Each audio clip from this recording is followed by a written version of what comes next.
job? Well, in terms of race, Dr. Cornell West wrote a book, Race Matters, and we have to understand in this day and age, race still matters. That and it's sometimes it's not any conscious effort, but if no one's there thinking about, well, this could be potentially harmful to this section of our community, that be it race, gender, that somehow sometimes things go forward with great intentions that end up being harmful. So if you don't have your shoes under the table and your tail in the seat, sometimes things go by. So I just want to make sure that all of Knox County is being represented, and the voices and the concerns are being brought forward.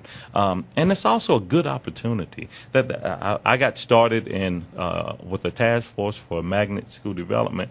There's a lot to be learned about how government works, and oftentimes we aren't afforded those opportunities growing up. So, taking young people, getting them on boards, getting them involved in the process helps make a better community, a better next generation. So yes, that's been one of my concerns, and this one in particular was the slope and ridge top development issues. If you look at East Knoxville, Lonsdale, there's a lot of slope ridge top issues. The water tower is right across from UT that kind of started this firestone right across the river. So these are issues that not only concerned the Friends of the Smokies and that kind of a mindset, but also people in the city. So I just want to make sure that we're well represented.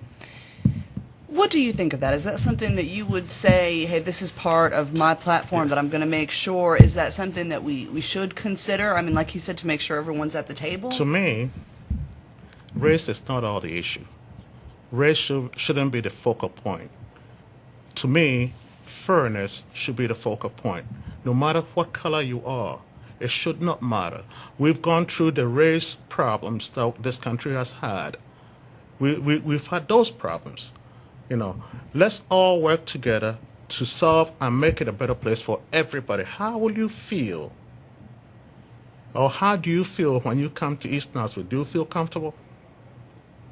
Am I really supposed to answer? Yes. But I want everybody. After I lock my door. Yeah, everybody has the right to come over there, and so do I have the right to go anywhere.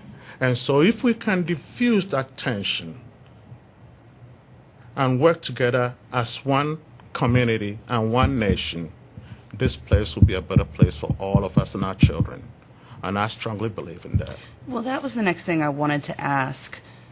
What can we do? What is your vision for District 1? How do we increase property values? How do we redevelop? How do we improve crime rates? What is your vision for the district? You want me to start answering? Please. Well, property values, I'll start with that. Charity begins at home. On my street, when I bought my house over there over 10 years ago, it was the worst house on the block, and I bought it at an auction.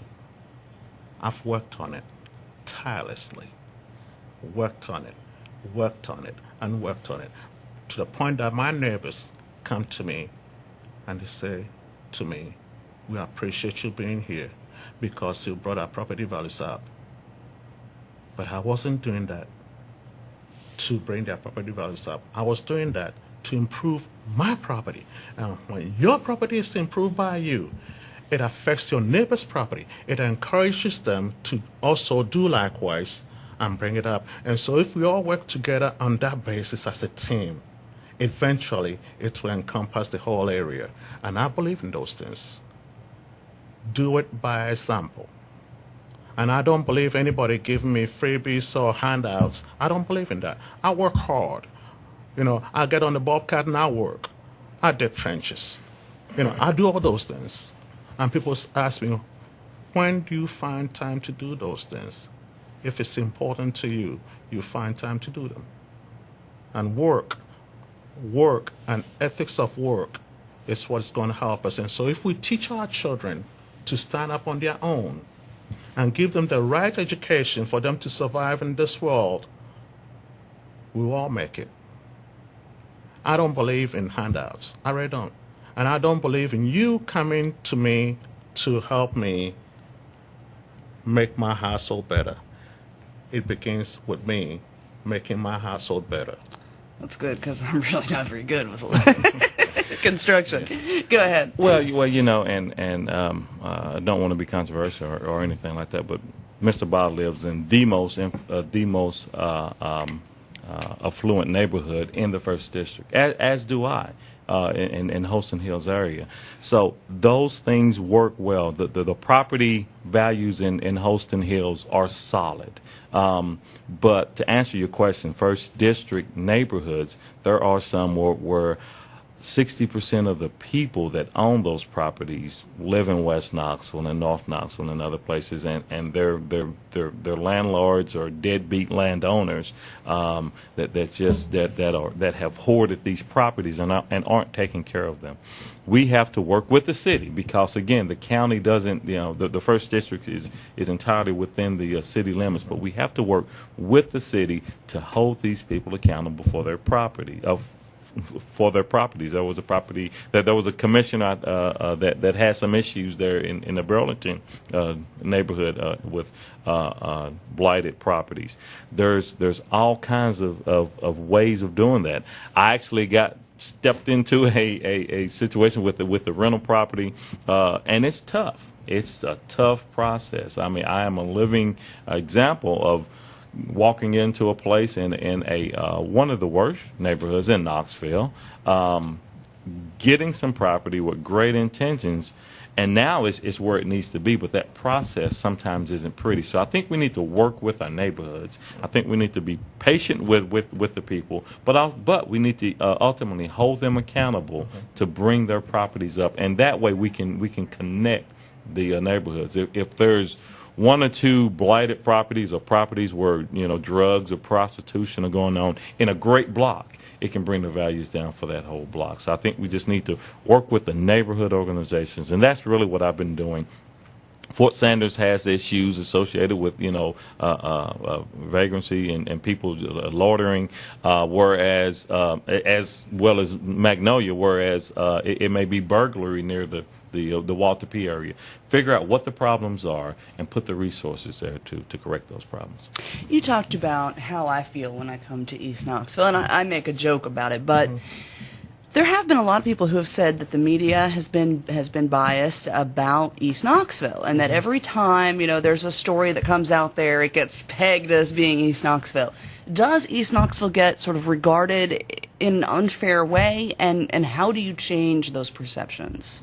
I'll start with you, Mr. McKenzie. Well, yes, East Knoxville gets an unfair pegging. I remember, and I'm going to call stations' names out. I remember a news story on Channel 10 that happened right near Christenbury Elementary School.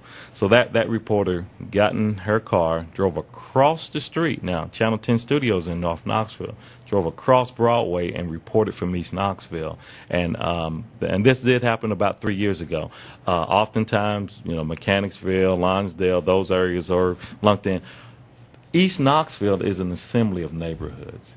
I would prefer them saying, let's call it what it is. Crime is a problem in some areas in East Knoxville. It is a problem. I'm not going to deny that. But say 5 points. Say it's Burlington, which is the neighborhood that I grew up in. Say where it is. I don't think you say West Knoxville. You'll say Beard and you'll say Cedar Bluff. So I think that will start to demystify East Knoxville. I work in Oak Ridge, and when people come in from other cities, they're just, you know, horrified by East Knoxville, and then they go to the zoo.